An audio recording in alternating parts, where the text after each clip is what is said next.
In London, technology is the Silicon Roundabout. Introducing a new talk show dedicated to the people of the London technology startup scene. Silicon Real. Each week, interviewing entrepreneurs, venture capitalists, financial technology, accelerators, and incubators in an exciting three-person format. Learn about the people behind the innovation. Locally filmed, locally sourced. Silicon Real. It's about the people. This is Silicon Real, the weekly talk show dedicated to the people of the London technology startup scene. I'm Brian Rose. I also host London Real. It's the same studio. It's a little bit crazy of a show. We've had recently Neil deGrasse Tyson, the celebrity astrophysicist. We had Tim Ferriss from the 4 Hour Everything. We had George Galloway in here. We had all sorts of crazy people. So check that out at londonreal.tv. But today we're here to talk tech. My co-host is serial entrepreneur and investor Ivan Mazour, who is the CEO and founder of Ometria, which makes, I think, big data of e-commerce nice and simple for retailers. Spot on. Is that about right? That's exactly right. You like that? You can use that if you want. I will. You were our guest 5 months ago. You were one of our most popular shows ever. You're rocking at 4,000 or 5,000 views. Thanks so much for being here and being co-host, man. Listen, thank you for having me back. It was awesome last time. I couldn't stay away. Yeah, right? And it's perfect too because I know Bitcoin is right up your street. You just posted an article on your blog about Bitcoin because you had so many people asking you about it. You thought you would just give the basics, right? Exactly. I've been into Bitcoin for a long time. I was on a panel about Bitcoin a few months ago. I'm judging the Bitcoin hackathon in a few weeks. It's all about Bitcoin right now. Fantastic. Good. Well, London Real's always been about Bitcoin. We had Max Kaiser from Russia Today on here about a year ago. He came on after I was battling with him over Twitter, and I was just like, Max isn't the guy for Bitcoin. I was like, will the real Slim Shady please stand up? And Max was like, the London Real guys wouldn't know a Bitcoin from a whatever. And then finally Max came in here. I honestly thought it might be a fight. I didn't know, but Max was cool. He was yelling crazy on the microphone. Still one of our biggest episodes ever, 100,000 views or something. Nice. So we're all about the Bitcoin. So let's get to our guest today. It's Mr. Hugh Halford-Thompson. You're the founder of QuickBitcoin, which allows people to quickly buy Bitcoins online, sometimes in large size. We'll get to that later. You also manage a Bitcoin ATM right here in Shoreditch at the Vape Room. At the Vape Lab. Yeah, the Vape Lab, sorry, on Shoreditch High Street. I just saw this ATM. I just went and checked it out. I met Hugh, and I was like, okay, you got to come over for Silicon Real. So we're bringing it to you from the streets today just to show that we are the real deal here, right? Are you feeling me here? This is proper London Real, Silicon Real. You like that, right? I love it. So it's fantastic. Hugh, welcome to Silicon Real. Hi, thank you very much. So we run the ATM in the Vape Lab, as you said. You can buy and sell Bitcoins very quickly, very easily. We do a beginner's workshop every Tuesday, so feel free to come 4 to 8 every week. Then we also run QuickBitcoin you can buy online. Cointrader.net we're partnered with. It's an exchange in Canada with their UK branch, so you can trade on the market there. And then, as you mentioned, we do a brokerage for larger trades.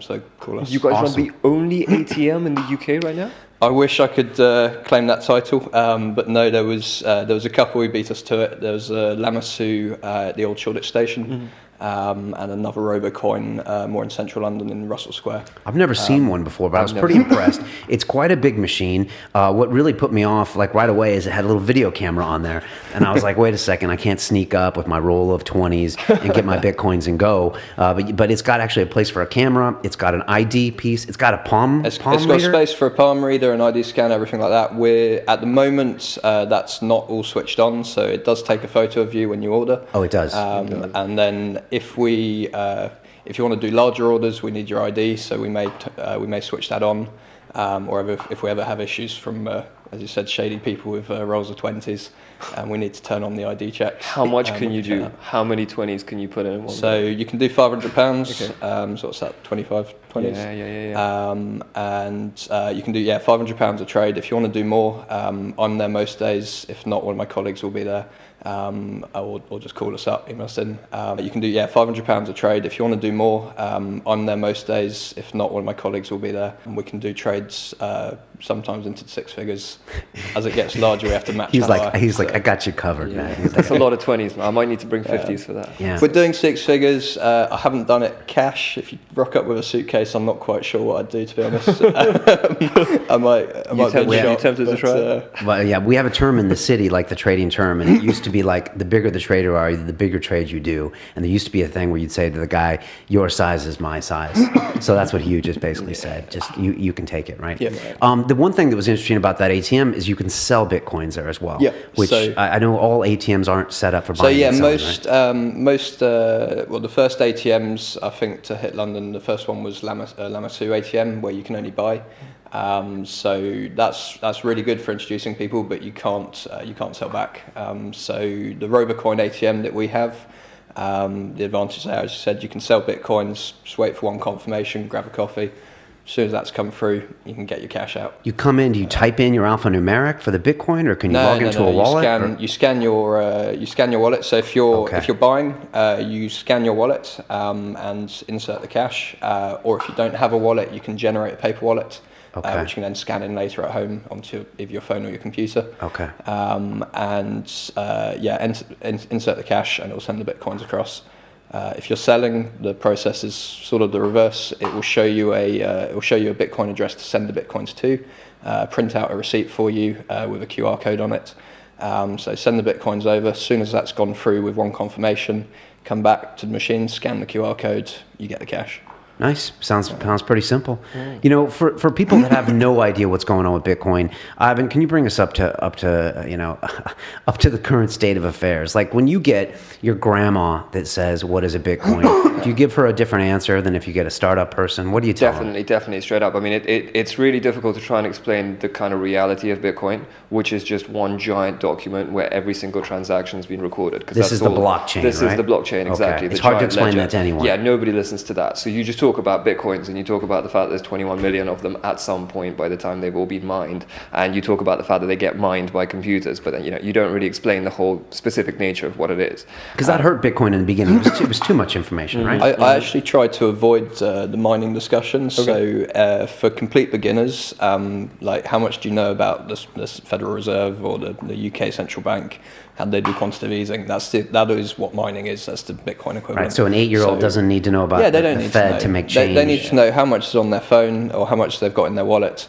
How to spend it, how to earn it. That's it. All right. So then, what do you do with the history and everything? Well, how do you break it down for people? So with the history, yeah, Bitcoin. I mean, basically, the history. The interesting part about it is the fact that some guy, spent 10,000 Bitcoins on a pizza.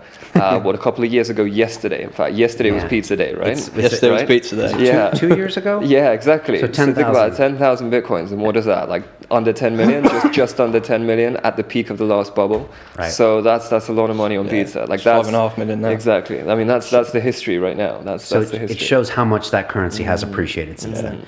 So I'd take that with a pinch of salt. There, hindsight is hindsight's really easy to regret you didn't buy in. Of course, none of us brought in at the start of Google. Now, that's the market going up. But when you explain it to people, do you try to explain to them that it's really ultimately a technology? The fact that it's checked by everyone, it's an open ledger. You don't have to trust someone like a bank or a Fed. I mean, do you explain it that way? Absolutely. So because I invest in quite a few companies, right? And I often come across kind of money transfer, money remittance companies, people who are trying to solve this problem.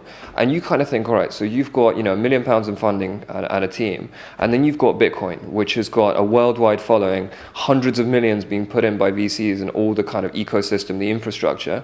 And right now you can take a mobile phone, you can put money on it, turn it into Bitcoin, send it to someone else on the other side, they can take it out. So that infrastructure exists right there, right now. So it's almost crazy not to believe that Bitcoin is going to be there from now on. It's not going anywhere. And we're not talking about just the currency, we're talking about the mechanism by which you can make very easy transactions. And you're saying Bitcoin's going to be there, or is it going to be some other cryptocurrency? It's a tough one. Blockchain based. So I'm a big believer in a couple. So I like Bitcoin a lot. I like Ripple a lot. So I like the centralized nature of Ripple. Okay. A lot of libertarians like the whole kind of open nature of Bitcoin. But in reality, if you've got a company and that company is directly guiding a currency, then it's got quite a lot of chance to succeed and take over. The world is used to a bank or a government running things. Okay. And Ripple is controlled controlled by one company? By one company, exactly. Okay, all right. Exactly. So you like that nature? I of it. like that a lot because Google Ventures have invested, Andreessen Horowitz have invested. These are very smart guys. They know what they're doing. Yeah, they do. They've put in a lot of cash. It's going to take over. So, okay. What about Litecoin,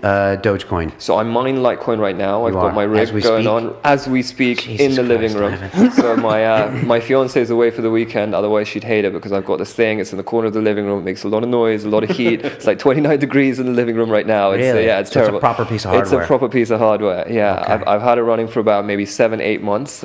It's good. It's kind of had a positive ROI in terms of the Bitcoins Really? I spent on it and got it back. Yeah, Okay. but not a major one. Like it's not, given the hassle that I've gone through, probably not that. But it's a good experience. But the half-life of this hardware is like months, Yeah, right? exactly. Before it becomes redundant and it can't pay for itself. If you don't make it back in like 4, 5, 6 months, it's not making the money back. So you've got to be one of the first ones. So Litecoin works, and there's a few other algorithms coming through. So there's coins based on a completely different algorithm. Okay. X11, there's some of these new things coming out. So it's similar but different. Exactly. So every Okay. time a piece of hardware goes kind of out of date, some guys will create a new currency to make it be back in date to allow them to continue using it. And that's what happened with Bitcoin moving to altcoin, because now you can't mine Bitcoin with anything other than an ASIC. You can't do it with your GPUs, but you can with Litecoin. And now it's getting to the point you can't mine Litecoin or any of those altcoins with the GPUs. So they're making new ones, generation 3, basically, that you keep the can go miners get. employed. Exactly. There's two sides of that though. One side you've got there is a centralization problem in Bitcoin mining with the ASICs,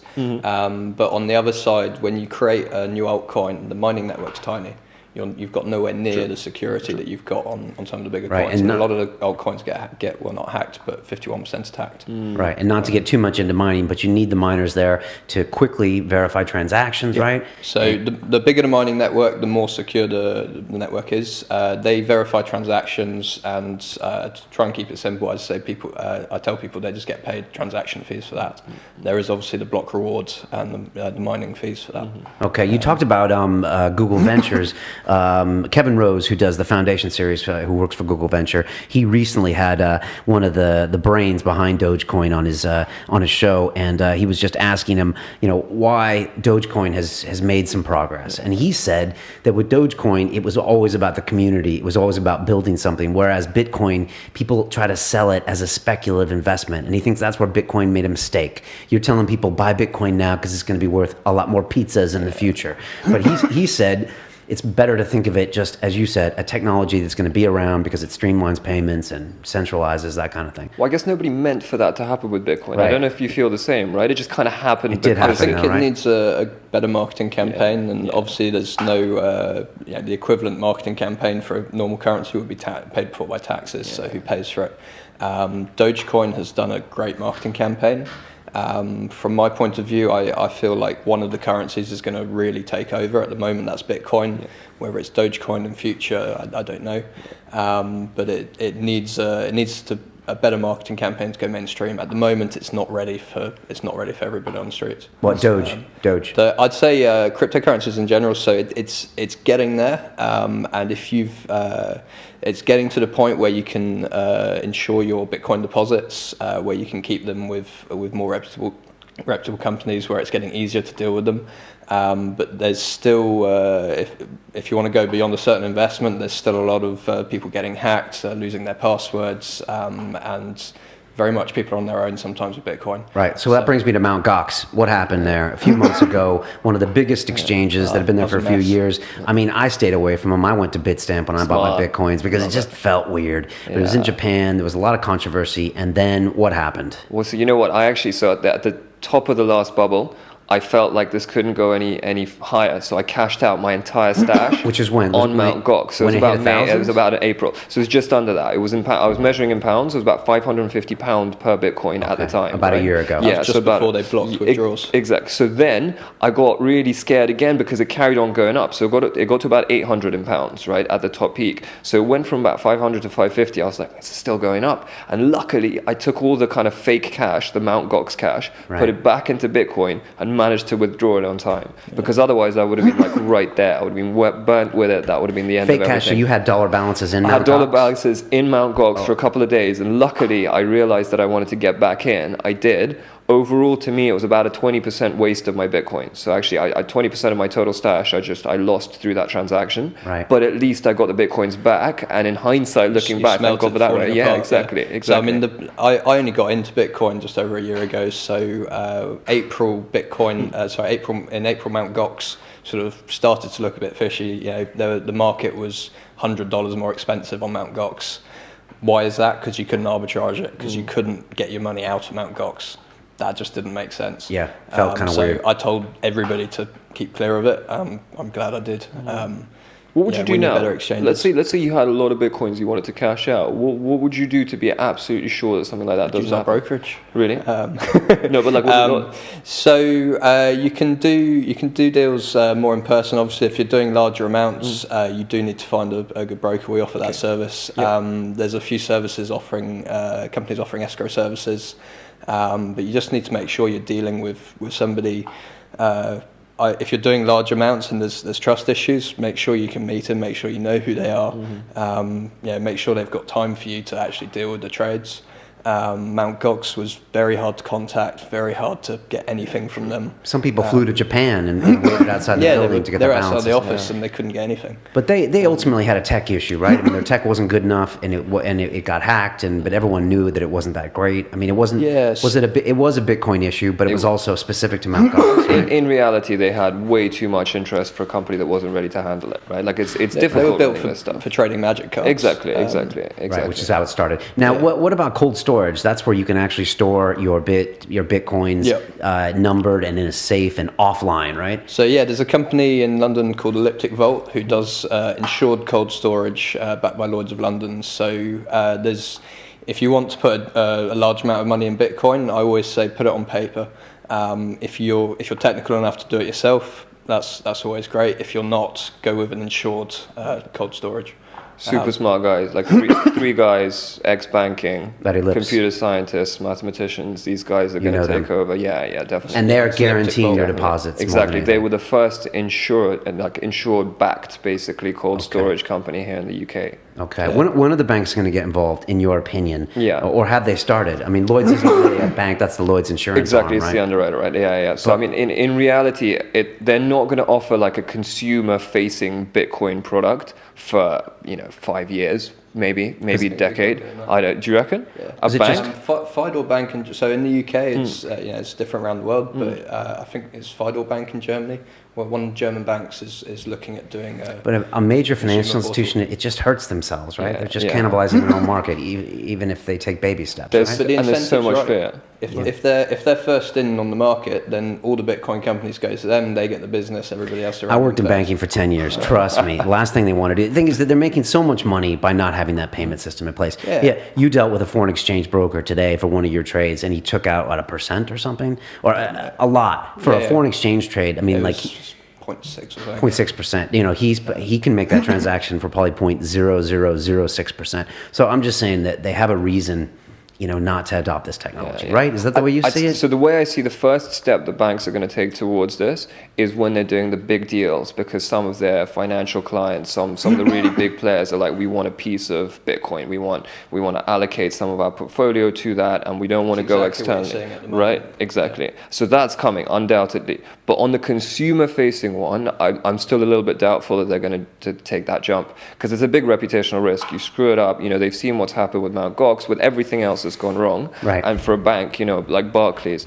unless somebody comes up with a brand new bank, something like Metro Bank, they're awesome, but something like that happening again, a brand new one from scratch, with a kind of CEO that understands Bitcoin, unless that happens, I think it's going to take a little bit of time. Who stayed away from it? Apple's banning all. Apple banners, they can't take a 30% cut from when you make payments in apps. So, I think they have lots of reasons. I think they're scared of it. I don't think they want to get burned on it right now. Who else isn't touching it? PayPal's not touching it. PayPal's coming close, So the news recently is that they're having a look, and it might happen. Really? And this is actual. So before that, it was all speculation, but this is now the CEO actually talking and saying, look, we are looking at it right now. Okay. What about Stripe, the Collison's company that's here in the UK? Yeah, so they've done that. They've done it, or they're talking about it? They've done it. They've actually done it right now. Yeah, the Stripe integration, the Stripe Bitcoin integration that was announced a couple of months ago. Okay. There's a lot of, we do software for e-commerce, right? Yeah. So Shopify anyone on Shopify, we've got quite a few clients actually on Shopify using our software.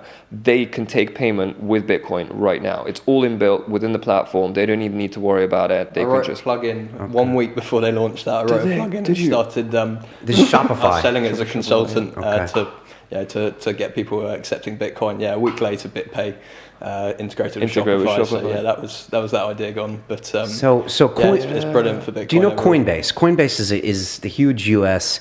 Effort. It's probably, I guess, the Bitstamp of the U.S. They got like 25 million, maybe even Andreessen out of Horowitz, some big VC fund. I think it's the biggest check that VC has written in Silicon Valley for a company. Yeah. They've got big parts of market share. They just announced something with Budweiser, where Budweiser gives you $10 in Bitcoins when you go to concerts on your wallet when you sign up. So it's like kind of sticking a toe in, I believe. So awesome. Yeah, that's they're giving $10 to every user or every student. Yeah. I think when you buy the ticket, you can opt in, and then you have to get a wallet. Okay, we see what they're doing. Then you get $10 you can spend on merch. I think it's got to be a Coinbase wallet, right? Yeah, it's got to be a Coinbase wallet. But I mean, like those are big steps, Budweiser. Have you seen the MIT thing? Have you guys seen this? Yeah, the airdrop they're doing. Exactly, proper airdrop. Every single student starting in MIT next term is going to get I think it's 100. Is it 100? It's $100 in Bitcoin, and it's going to really kickstart the Bitcoin economy. And it's like a big ass donor, right? Like a guy who made a lot of money in finance, and he's just said, you know what, I want to make this happen, so let's turn the MIT campus, because he's like an alumnus, right? So he literally went to MIT. This is crazy. He's like, let me give them like a lot of money, however much, a couple of million in dollars, and give everyone $100 worth of Bitcoin, and make sure all of the kind of campus shops and cafes and everything start taking it. And there's a couple of guys set up an ATM there now as well. I suspect they'll be. Is that legal? Is that legal just to give all of the students that money? I think so. Right? So when I started at MIT in 1989, they gave me an email address. Okay, it was called Project Alumni, and it was this big deal, and it was this long ass email address, at MIT.edu, and but at the time I didn't have anybody to send an email to. It was really just academics emailing academics. So that's really trippy that this is happening 25 years later. Because actually, if you look at everyone, what people are saying, how Bitcoin is the internet of our generation or whatever it is, right? This is what's happening. I remember the first emails. I remember this was before AOL, CompuServe, right? Logging in with a 14.4 modem, trying to get it to work. Nobody accepting emails. Right. But I was, I was young. I had no idea how to leverage that. I was an entrepreneur back then. Right now, it's like, imagine being back in that position when websites didn't exist. So many things you can do. Well, I mean, you're doing them, right? Exactly. We're doing it. So, I mean, there's such a wider scope as well. So we're doing it we're using Bitcoin as a currency. Obviously, we're trading it. There's so many other applications, be that contracts, be that proof that you have assets. You can prove every trade you've done. I know that there's a couple of banks looking at using blockchain technology, not for using Bitcoin as a currency, but using the technology to back some of their trades. Right, yeah. Can we talk about that? I mean, because it isn't just a currency, it is a technology, right? I mean, can you talk about what else could you use that in? Yeah, well, so you know what? I have one of the previous companies I've done was in real estate and property, right? Yeah. So actually, when you start allocating when you start understanding how to allocate bits of the blockchain to real life assets, and when you consider the complexity of some of the transactions that take place, when you've got like a chain of houses being sold and all of the people, and everyone's terrified about, being gazumped and all of that, all of these things can be solved, right? Like you can have direct computer-controlled ownership of assets, where it's not some scanned document, at the land registry. And in the UK, at least, we have the land registry, so you can Google and see who owns what. It's worse. Exactly. They just changed the land registry like that. Exactly. At least if it was in the blockchain, then you'd know that they've changed it, and you'd be able to set it right. I think that's important for people to understand. It's not just about, well, first of all, it's not about speculation, right?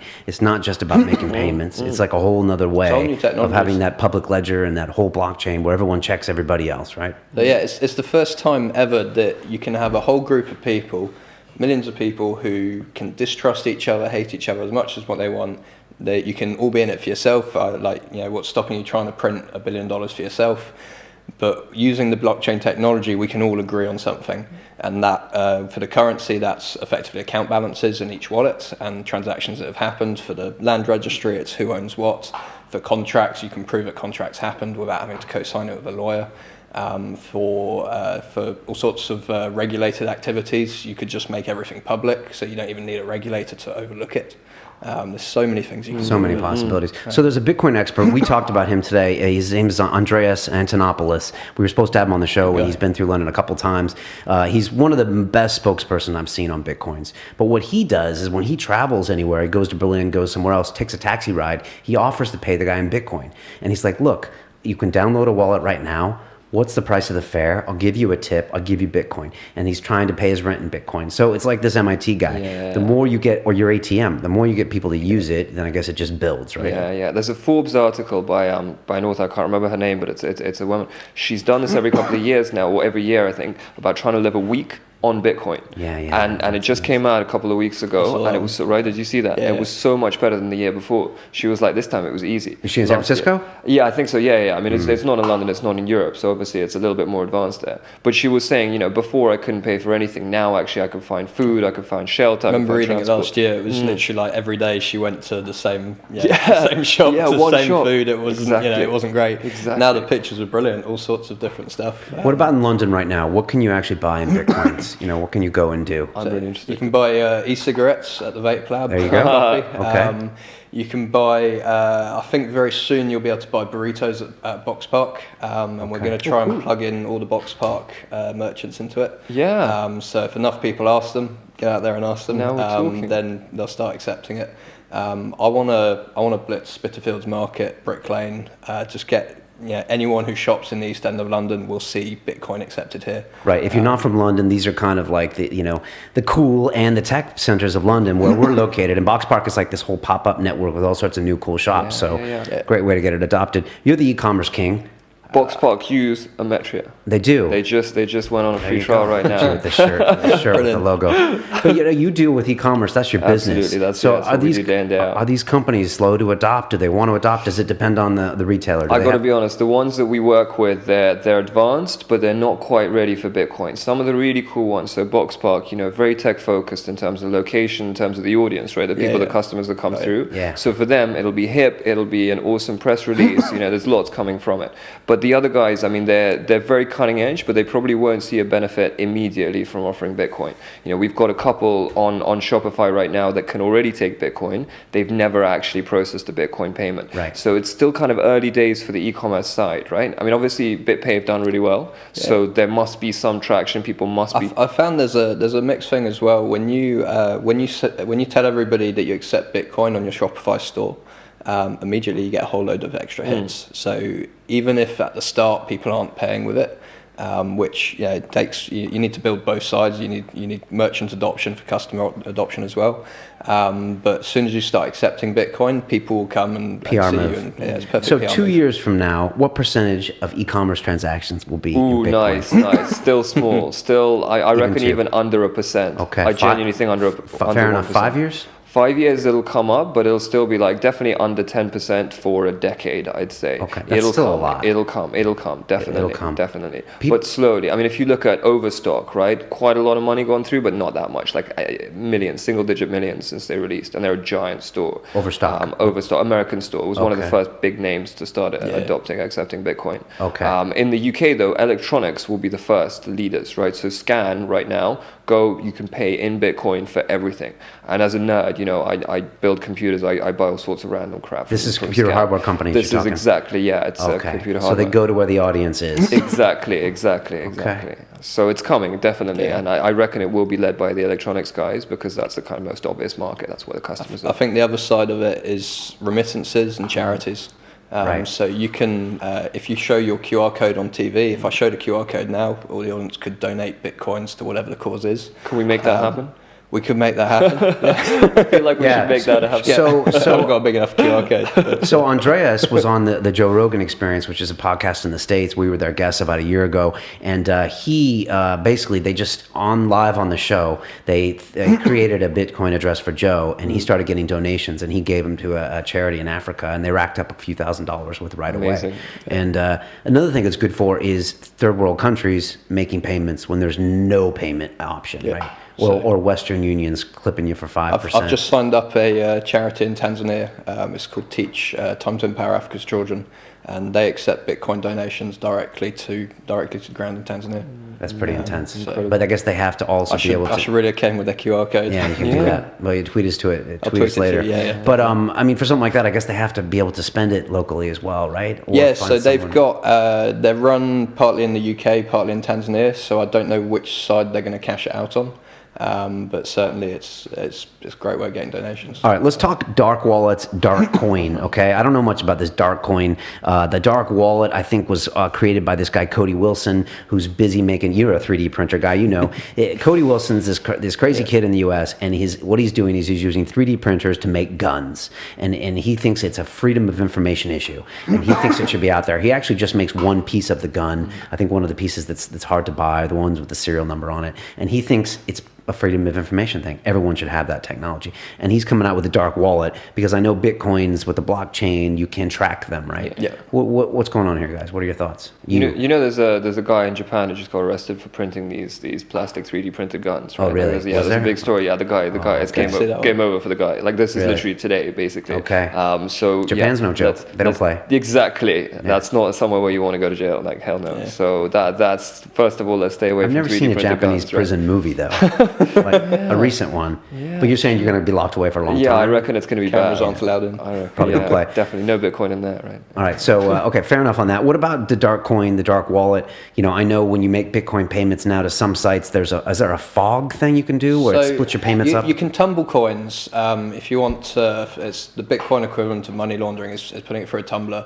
So you mix it to a bunch of other accounts. Yeah, you can mix it to a bunch of other accounts. There are, I've got to say, there's a few people who did it. There's a load of people who did it a couple of years ago with Silk Road, where the system they used for tumbling has now been found out that you can actually, statistically model it and work out exactly where it all went. So tumbling coins, I'm sure there's ways of doing it, but I would say it doesn't always work. The blockchain, there is a legacy of all trades forever. Yeah, so the blockchain ledger gives you every trade that's ever happened. It gives you the public address of each payment, where it went from and to, not necessarily the name behind it. But so you can run forensic analysis on it. Yeah, you can see exactly how many trades made that day. It might be people paying themselves, just moving money around. But you can certainly see you can see a live feed of every trade that's happening. So don't trust any tumbler, is what you're saying. I don't use them, but I know there's the issue with Bitcoin is one side is people want to be anonymous, and you say and the other side is Bitcoin can be very transparent. Now there's obviously with Silk Road, the ex Silk Road now. There's other ones out there still.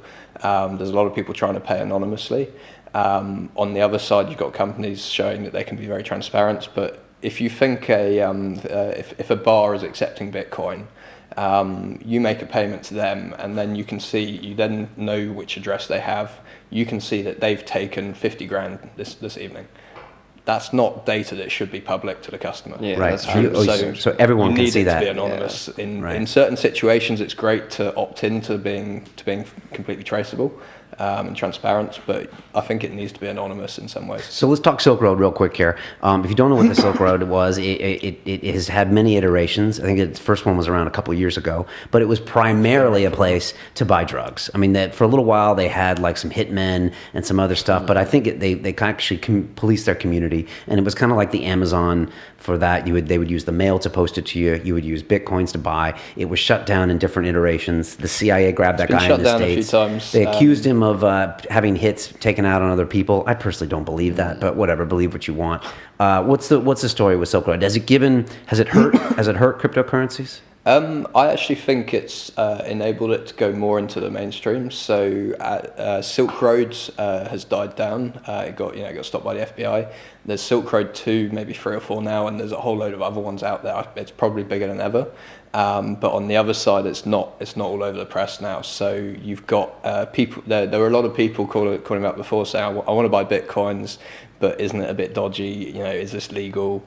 So moving away from Silk Road, I think, has helped the Bitcoin community. And if you look at the Bitcoin price as well, the day Silk Road got shut down, The price dipped immediately by a couple of percent. It then went up. By the end of the day, it was up 10%. Yeah, I remember that. I remember that news. It's like Your thoughts? All PR is good PR, right? Like from that kind of point of view. So Yeah. for Bitcoin especially, you just want more people talking about it, right? If people are like, oh my God, what is this Bitcoin thing? It's terrible. And they read about it and they realize, oh no, that's just the kind of the Silk Road. That's all completely separate from what the Bitcoin's really about. And then they realize it's just a way of paying. Then it probably did really move the whole Bitcoin ecosystem forward, especially the big crash and the FBI closure of it. Let's talk about money laundering rules. I know you're taking pictures of people at your ATMs. When I first bought Bitcoins, I think like 9 months ago, a year ago, all I had to do was transfer money in. When I opened my Bitstamp account, I had to send in my ID, my passport, all this stuff. I mean, I used to work in banking. They're really sensitive about know your client, that whole thing, know your customer, and like know who you're dealing with. Make sure you're not dealing with money laundering. Does this hurt your business? Does this make it difficult? Is this fair, or should people be able to trade anonymously? It's sort of a bit mixed. It depends. So I don't. I think the law is very, I guess, hard to implement sometimes. It's firstly around Bitcoin, it's unclear, and I think they ask too much. So from what we do on the ATM, it's for small trades under £500 at a time. Is that by law they take a picture? Or is that just a feature they put on there to keep people? Well, so basically the law is very unclear at the moment. So we're trying to keep a couple of steps ahead so that if the cops do come round, we've got a good defence. That's smart. There is no concrete law. I thought law was black and white. I was naive back then. So yeah, it's a big grey area and we just need to be on the right side of it. For small trades we take a picture. For anything over anything going out after about £1,000, couple of £1,000, we need passport proof of address, and then if we're going up into six-figure trades, we need source of funds. There's a lot more demands on there. Source of funds. So if you're sending somebody $100,000, you need to ask them. So if somebody's sending you $100,000, you need to ask them where they got the money. Make sure it sounds legit. If there's anything that smells a bit fishy. But is that just confirmation in writing? I mean, are they just getting back to you saying, "Look, I sold a house," and are you at that point saying, "Show me the proof that you sold the house"? Like how far back do you take it? We look at the last one I put for Ask My Law. I'm still getting used to that process on the bigger trades. But we look at an invoice from where their invoice where they got the funds. Just make sure their story stacks out. It's interesting how they're letting you do due dil. That could be a unit of a bank. So. But it's good you're doing it. That's actually the issue. Is at the moment the due diligence is set up for compliance departments in banks, right? And it is there's massive demands, massive fines or jail sentences if you get it wrong. It's not set up for the little guy. So you're being careful. Yeah, we got to be careful. Let's talk about some of your offline trades. How big do they get? So we've got some customers looking to buy or sell 5,000 Bitcoin sometimes. What's the value of that then? That's 5,000 Bitcoins, just over a couple of $1 million. Okay. Probably 2.5 by now. Actually, the price has gone up today. So they're transferring you hundreds of thousands, perhaps millions of pounds. So that's in dollars, but so we act as a trusted center. So we run the Coin Trader Exchange has a big brand and a lot of money on it. So we've got to make sure basically whoever we're doing the trade with, we use a trust system that everyone's happy with. So there's some deals we do for a third party escrow that we both trust. Some deals they'll just pay the money into our business account here. Okay, so sometimes you broker the trades, exactly. And then sometimes you buy them yourself. Will you just go onto all the exchanges and take a look at the liquidity pool and make a guess? I mean, that's what we do in the city. You can tell you were in the bank. The trade is still there. Yeah, it is a little bit. That's what a foreign exchange trader would do. He would be like, all right, this is where I think the market is. I'll make you pay 1% or 2%. I'll take the risk. Is that what you're doing? So, yeah, I mean, the foreign exchange market, I don't know how much it scales, but if somebody asks for $1 trillion, obviously there's liquidity issues at some point. Yeah. So in Bitcoin, the liquidity is much earlier on. If somebody's buying $100,000, we'll put that through on the exchanges. If somebody's buying a couple of million, we need to find a matching buyer. Because it'll spook the exchange, right? It'll move the market. It'll move the price. So there's two ways of doing it. Either you drip feed it through, or you find a matching buyer and seller, fix a percentage. That's hard to do without giving your hand up. Without spilling if you let someone, if you're looking for buyers. The buyer and the seller don't trust each other. Yeah. So they both trust us. Yeah, I know that, but it's hard to find the right seller, if because you give them all the information, they might take that information and back off their price a bit, It's tricky. Yeah, it's kind of what I used to on do both sides. for a living. I kind of feel like I need two phones to negotiate. Yeah, So I used to have two knowing the phones. people as well, right? Because there must be players in the space, right? People who've got the cash and the Bitcoin and the big amounts, right? And it's knowing all of them and keeping on top of all of them so that you can put there's them a whole together mix at the as right well. time. There's financial companies, institutions who want to buy and sell large amounts. There's also I had a guy ring up who he obviously brought some bitcoins early on as a punt, didn't really know what he was doing. He's got 10,000 bitcoins. Oh my god! And he eventually took some legal advice. I assume he's got a penthouse somewhere now. I don't know. That's $5 million worth of bitcoins, right? Yeah, it's a lot of money. Right now, so, exactly. Okay. At the time, it was double that. So we didn't process that, but we get requests from all sorts of different people. It's a crazy market, man. Like in Wall Street, guys will screw around because if they have a broker like this, it's anonymous. He'll come and say, "Look, I want to buy, $10 million worth of bitcoins. Tell me where the price is. I want to buy it fast." And he asks around. He tells the wrong person. The market moves. Then he comes in and sells 10 million worth of bitcoin. So there's all sorts of crazy games. Yeah. Yeah. Because it's not regulated, there's probably a lot of that going on. Interesting times. We just try and match them. All right, we've had a recent rally in Bitcoin. Where's the price going? And you've got your app ready to buzz you right now. It's the only thing on my phone, so I always have it off. I've even got a blog post about this. I don't take any incoming phone calls. There's only two things that can happen. One is if my mom calls, so she's really important. Don't mess around with that. Fair enough. But two is if Bitcoin moves up or down by 10% within a day. And so as soon as that happens, I've been woken up at night before. I've run over to the screen to see what's going on because it can move quick, right? Yeah. You can lose 40-50% in one go, and you got to be ready to cash out if that's something that you're looking to do. So if you're sitting on something that you might want to turn into fiat, then it's something you want to be ready for.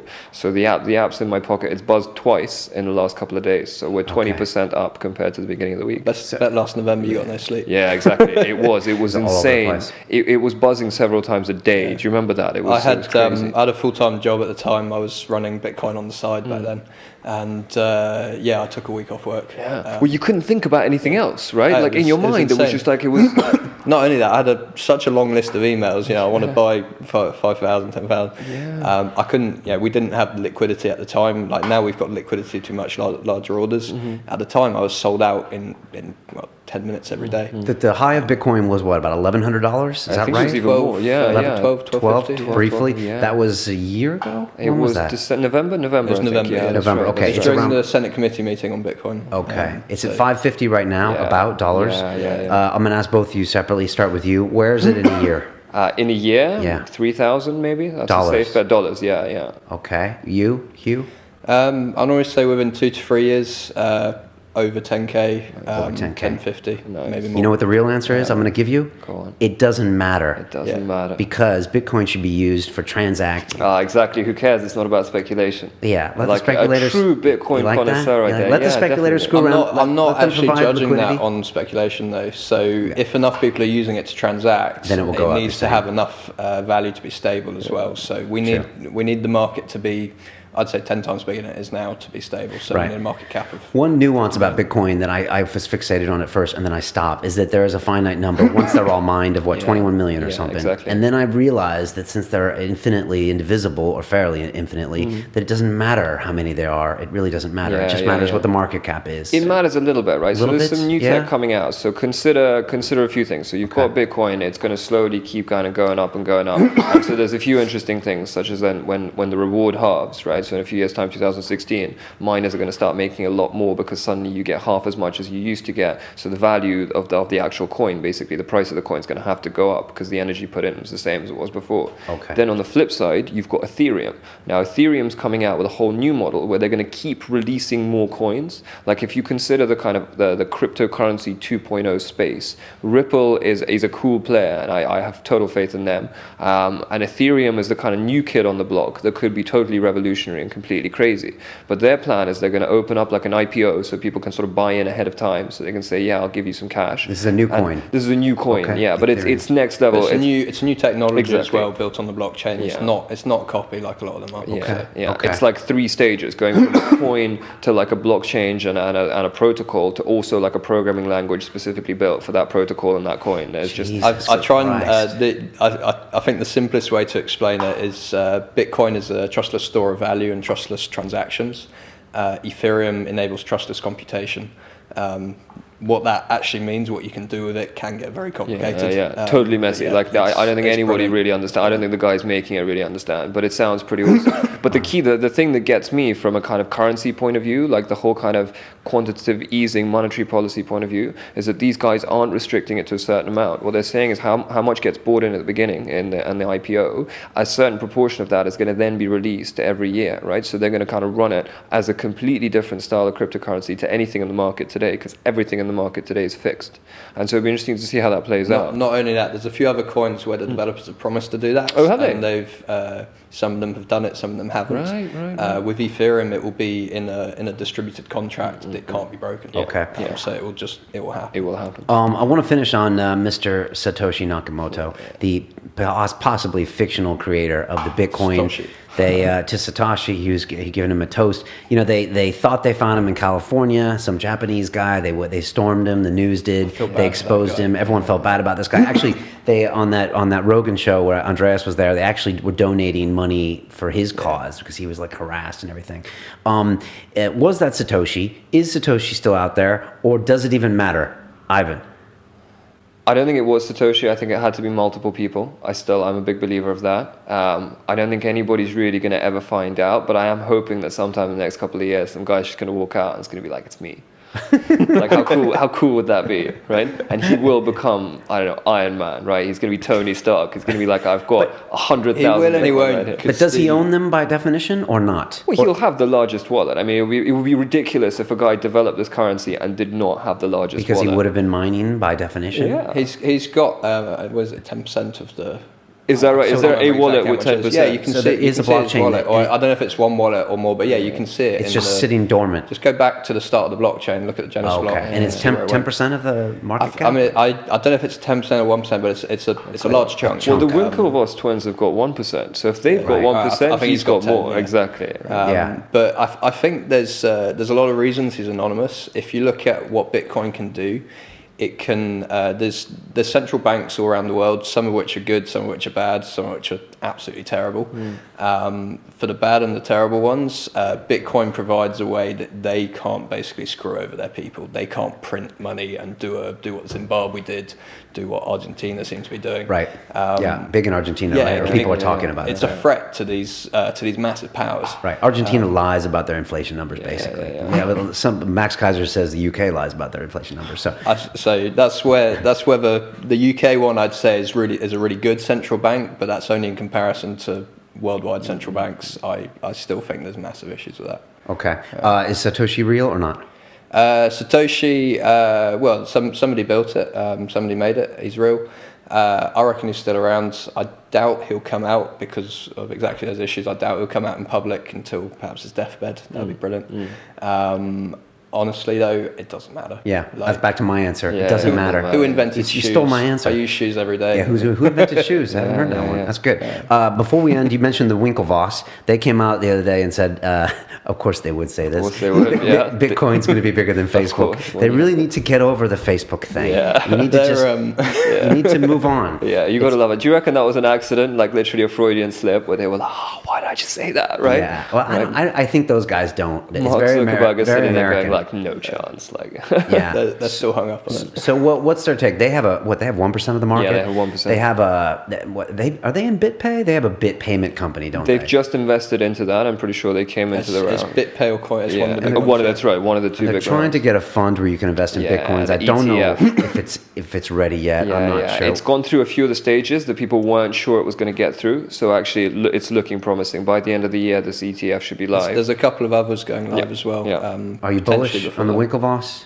Am I bullish on the ETF? No, on them. On them in ETF, general. on them, You know what? Yeah, I've thought about that. First of all, major ratings for anyone who does like Harvard Olympic rowing and then also just gets 1% of all Bitcoin. Like, just I got to say and that. takes on Facebook. Right, and takes on Facebook. So respect to them for that. Like, the whole court case was a bit dubious. You know, all I've seen is the movie. I got to say, I know neither them nor Mark Zuckerberg, so I've got no real take on it. What was their? What did they end up with a percentage of Facebook? They ended up opening a chunky amount. It was just under 100 million. Was that in cash? I'm same as you, just looking at the movie. But it makes percentage look points. Percentage wasn't that big. They went for cash because it was how much they were owed at the time and so on. But it was like $100 million thereabouts. So they're cool. All right. So, but based on the movie, you're okay with them. So based on the movie, that's the only bit that I know about the whole kind of court case with Facebook. So because I don't know anything about it, I'm parking it. Yeah. I respect the fact that these guys, everything they put their mind to, they do it properly. They didn't have a bit of Bitcoin. They've got 1% of all Bitcoin. Like that's cool. I like that. Yeah. They put some decent money in. I think the movie makes them look a bit mean, bit evil. But as you said, I don't know in real life. Yeah. Certainly, I agree with their view anyway. I think it will be bigger than Facebook. So I know people that met them and they said that they are exactly like the guys in the movie. I mean, they're characteristics, but both you guys, they are both welcome to come on the show when they're in London. But they keep fighting, right? I mean, they could cower away, but they're out there swinging. So, and let's be honest, Zuckerberg didn't look great in the movie either. So that's true. But anyways, there you go. Guys, thanks so much for being here. This has been one of my favorite episodes ever because we're just talking about this stuff. Let's just get some details. Hugh, if people want to get in touch with you and buy $1 million worth of Bitcoins or sell, how do they do that? Drop me an email at Hugh, that's HUGH, at cointrader.net. Okay. And what's your preferred, I mean, besides yourself, but what's your preferred applications in the UK for buying and selling coins? I mean, I use Bitstamp, but maybe I don't know. So we run the ATM and the brokerage. We also run our own exchange. So cointrader.net is our exchange. Okay, Check it out. You can register an account and get trading straight away. Okay. And if you want to buy Bitcoins on the sly, wear a mustache and some glasses and go down to the vape lab on Shoreditch High Street and just... Or you can call Hugh. Watch out for the camera, right? Yeah. Watch out for the camera. I'll be there most of the time as well. So if you want to come and say hi, we'll be there. And you do those Tuesday nights where you so every Tuesday night we do a beginner's intro to Bitcoin.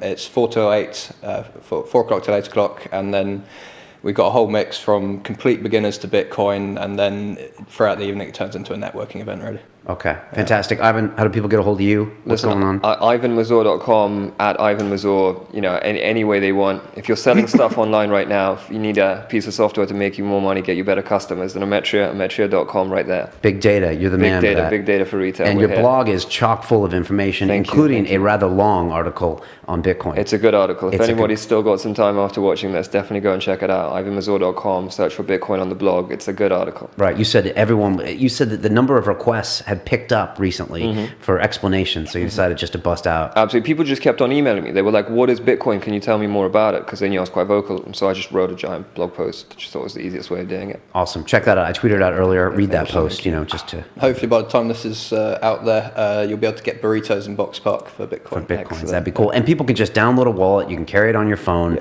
and you can go ahead and transact that way. So there's, if you're on iOS, by the way, Google for Fever. That's PHEEVA. It's a third-party wallet, so only put a certain amount, but Apple can't block it, from what I understand. Right. So if you got an iPhone, you can walk around with an app, but it's third-party, as in they hold the coins ultimately. So you have to trust them a certain amount. I keep about $100 on there so that I can pay for burritos, I can pay for drinks. Put your main account somewhere else, but it certainly means you can get around the Apple block. Fantastic. All right, good to know. Awesome. As we say on Silicon Reel, it's about the people. Thanks so much, guys. I'm really glad we got hashed this out about Bitcoin. If you don't own some Bitcoins, go buy some, because that's the only way you're ultimately going to know how to use the technology. So go do that. If you want to hit us up, it's hello@siliconreel.com. We're on Twitter, et cetera, et cetera. Guys, thanks so much for being here. Thank you very much. All the best. It's been great. All right.